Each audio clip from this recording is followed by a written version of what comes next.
Saudi আরব এবং আমেরিকার মধ্যকার পরমাণু চুক্তি বদলে গেল কেমন করে?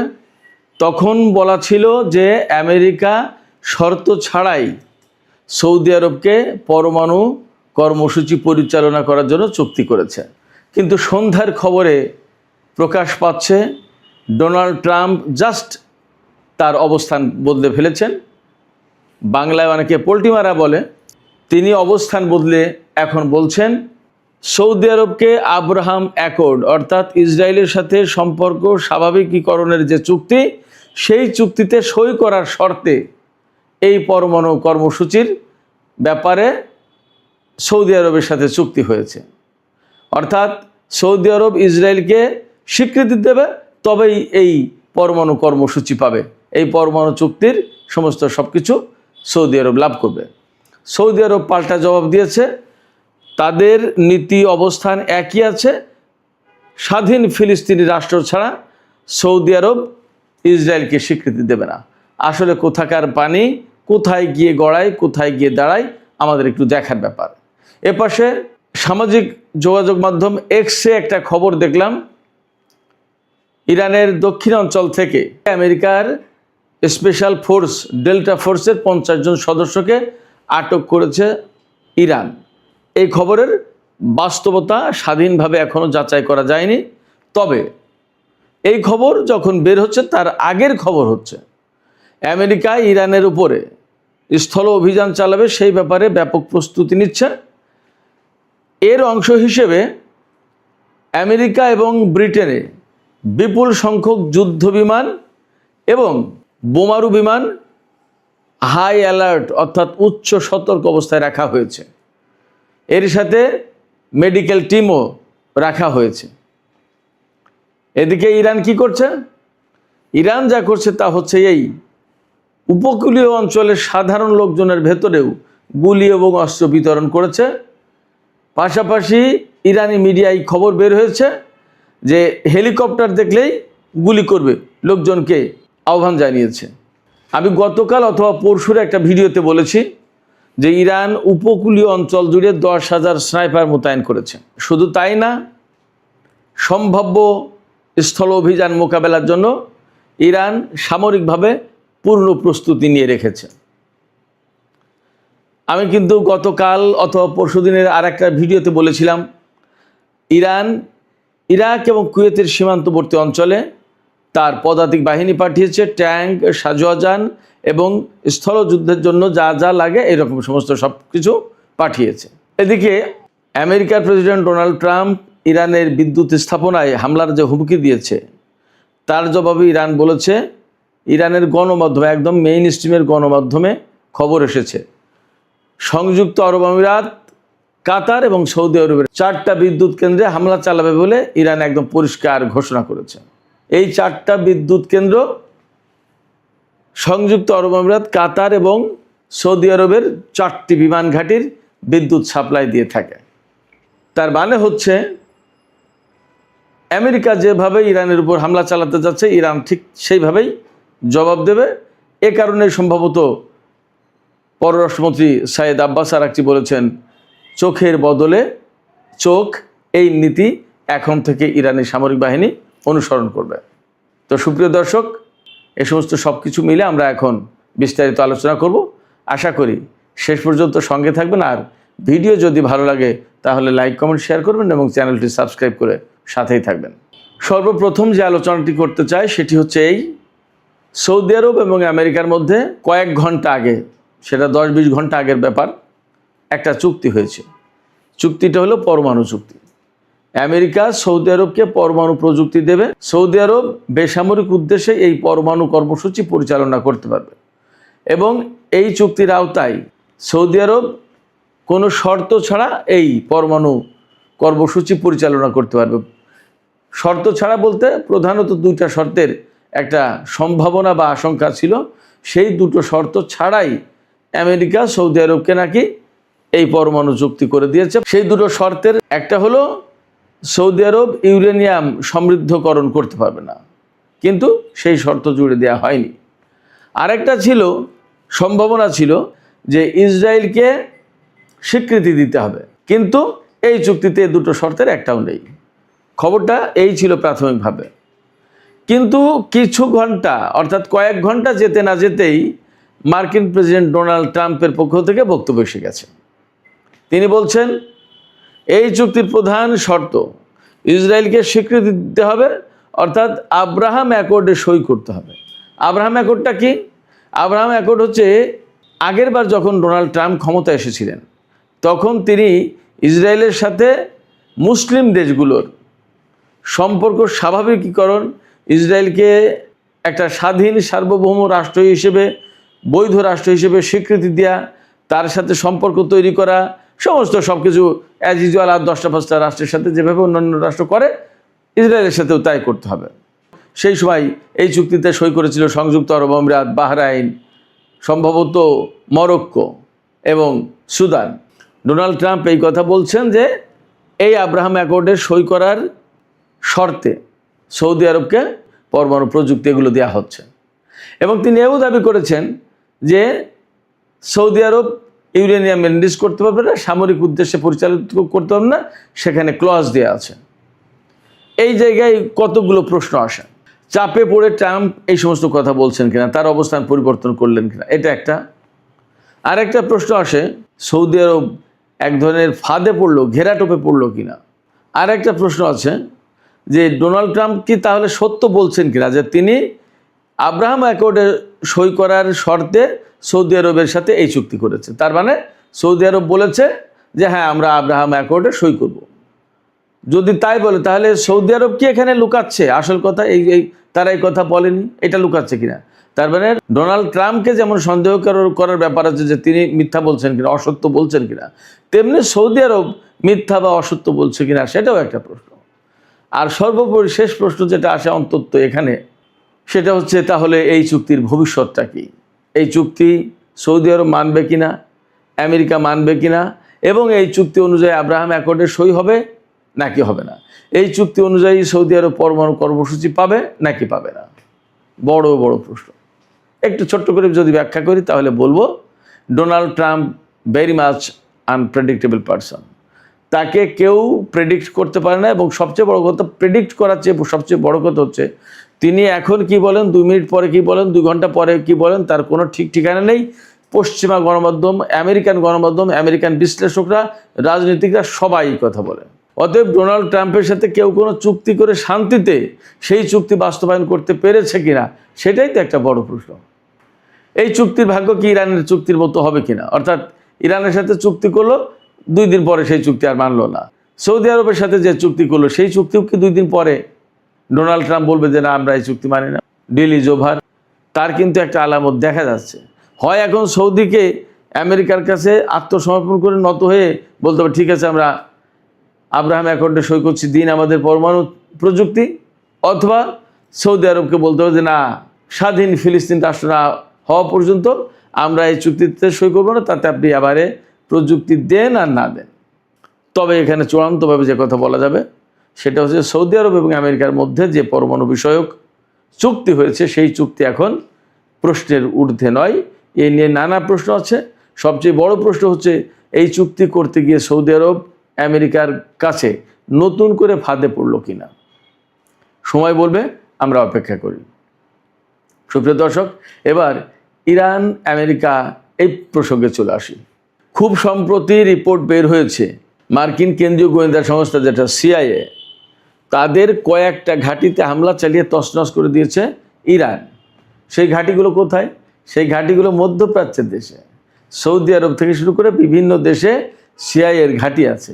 এই সমস্ত ঘাঁটি শনাক্ত করে ইরান তার অনেকগুলোতে হামলা চালিয়েছে। বলা হচ্ছে কমপক্ষে 2টো আর বেশি হলে 12টা। এটা একটা অবস্কিউর অবস্থা রাখলো যে 2টো অথবা 12টা, মানে 1 আর 100 এরকম হয়ে গেল। তো বেশ কিছু ঘাঁটিতে যে হামলা চালিয়েছে কথা সত্য। এবং এই হামলা ইরান কি করে চালালো এতটা টু দ্য পয়েন্টে, এটা নিয়ে গবেষণা করছে আমেরিকা, তদন্ত করছে, এবং তারা প্রাথমিকভাবে দোষারোপ করছে যে রাশিয়া এই গোয়েন্দা তথ্য দিয়ে ইরানকে হেল্প করেছে। আমেরিকা বা পাশ্চাত্যের একটা সমস্যা হচ্ছে ইরান যে নিজেরা গোয়েন্দা তথ্য সংগ্রহ করে কাজ করতে পারে এটা তারা বিশ্বাস করতেছে না। ইরান যে সামরিক দিকে অনেক বেশি শক্তিশালী হয়েছে এবং তাদেরকে যে বড় রকমের বিপদে ফেলতে পারে, একথা তারা স্বীকারই করতে চায় না। তারা সবসময় ইরানকে আন্ডার এস্টিমেট করে এবং ইরানকে ছোট, দুর্বল একটা অচ্ছুত দেশ হিসেবে দেখাতে চায়। কিন্তু মধ্যপ্রাচ্যে যে ইরানের কাছে তারা এত বিরাট চ্যালেঞ্জের মুখে পড়েছে, একথা তারা স্বীকার করতে চায় না। দেখছে বাট প্রকাশ করবে না। কেন? তাদের সম্মান যাবে, তাদের প্রভাব প্রতিপত্তি সব শেষ হয়ে যাবে, তাদের যে একক কর্তৃত্ব, আধিপত্য, এটা শেষ হয়ে যাবে। কিন্তু একটা কথা আছে না, বাংলায় একটা প্রবাদ আছে যে অন্ধ হলে কি প্রলয় বন্ধ হয়? অর্থাৎ আপনি চোখ বন্ধ করে থাকলেন, কিন্তু দুনিয়া ধ্বংস হয়ে যাচ্ছে, সেই ধ্বংস হওয়া কি বন্ধ হবে? হবে না। আমেরিকা যতই ইরানকে অস্বীকার করুক, তার সামরিক সক্ষমতা, তার গোয়েন্দা সক্ষমতা, তার অস্ত্রের সক্ষমতা, এই সমস্ত নিয়ে যত কথাই বলুক, বাট রিয়েলিটি হচ্ছে ইরান এমন একটা পর্যায়ে গেছে যেখান থেকে আমেরিকাকে প্রতিদিন, প্রতি মুহূর্তে চ্যালেঞ্জের মুখে পড়তে হচ্ছে। এইরকম একটা চ্যালেঞ্জের মুখেই কি পড়লো আমেরিকা ইরানের দক্ষিণাঞ্চলে? সামাজিক মাধ্যম এক্সে একটা খবর দেখলাম, সত্য মিথ্যা আমি জানি না, আমি একদম অ্যাকুরেট খবর বলছি না, দেখলাম খবরটা সত্যও হতে পারে, মিথ্যাও হতে পারে, স্বাধীনভাবে যাচাই করা যায়নি।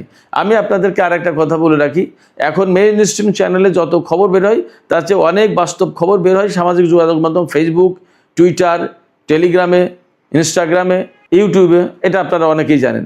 এবং সারা বিশ্বের টেলিভিশন চ্যানেলগুলো, পত্রপত্রিকা, অনেক কিছুই মায়ের খেয়ে গেছে এই সমস্ত মিডিয়ার কারণে, এবং সেই খবরগুলো কিন্তু পরবর্তীতে বাস্তব হয়, এটা দেখা যায়।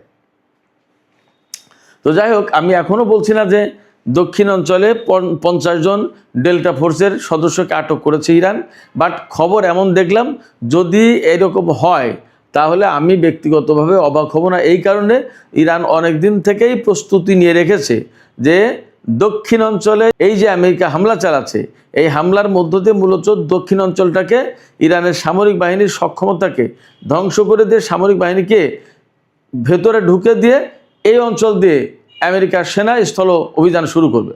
কিন্তু ইরান ঠিকই বুঝতে পেরেছে এবং তার প্রস্তুতি কিন্তু আগেই নিয়ে রেখেছে। আমি গত কাল বা পরশু বলেছি যে ইরানের দক্ষিণ অঞ্চলে 10,000 স্নাইপার মোতায়েন করা হয়েছে সেনাবাহিনী থেকে, এবং কুয়েত ইরাক সীমান্তে কিন্তু তারা সাজোয়াজান, ট্যাঙ্ক এগুলো পাঠিয়েছে। তার মানে তাদের কিন্তু আমেরিকাকে মোকাবেলার প্রস্তুতির অংশ হিসেবে এগুলো করেছে, এটা পরিষ্কার দেখতে পাচ্ছি আমরা। সেক্ষেত্রে 50 জন মার্কিন ডেল্টা ফোর্সের সদস্যকে যদি আটক করে, তাতে অবাক হওয়ার কিছু থাকবে না। এবং আমেরিকা যদি সত্যি সত্যি সেনা পাঠায় রেকি করার জন্য, অর্থাৎ পরিস্থিতি জানা বোঝার জন্য, তাতেও অবাক হওয়ার কিছু থাকবে না, অসম্ভব কিছু না। এবার আমি এই আলোচনার প্রথম দিকে বলেছিলাম যে ইরানের উপকূলীয় অঞ্চলের বা দক্ষিণ অঞ্চলের, খুজেস্তান প্রদেশের এই সমস্ত জায়গার লোকজনকে এইরকম বলা হচ্ছে, আহ্বান জানানো হচ্ছে, ইরানের গণমাধ্যমে খবর, এই সমস্ত এলাকার সাধারণ জনগণকে বলা হয়েছে হেলিকপ্টার দেখলে যাতে গুলি করে।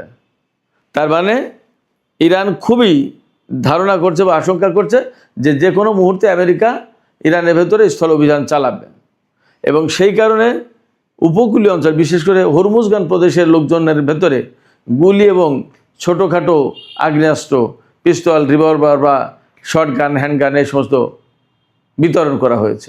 তার মানে হচ্ছে আমেরিকা যদি স্থল অভিযান চালায় তাহলে তারা, মার্কিন সেনারা ইরানের ভেতরে গণ প্রতিরোধের মুখে পড়বে। এই স্থল অভিযানের ব্যাপারে আমেরিকার পক্ষ থেকে কিছু কিছু সিগন্যাল পাওয়া যাচ্ছে। আমেরিকা এবং ব্রিটেনে বহু সংখ্যক যুদ্ধ বিমান এবং বোমারু বিমান প্রস্তুত রাখা হয়েছে।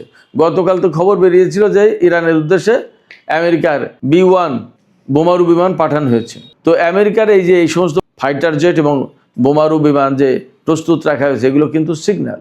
তার মানে স্থল অভিযান চলবে এবং বিমান বাহিনী সাপোর্ট দেবে স্থলবাহিনীকে, মার্কিন ডেল্টা ফোর্স বা মেরিন কোর বা আরও যে সমস্ত স্পেশাল ফোর্স আছে তারা অভিযান চালালে তখন হেল্প করবে।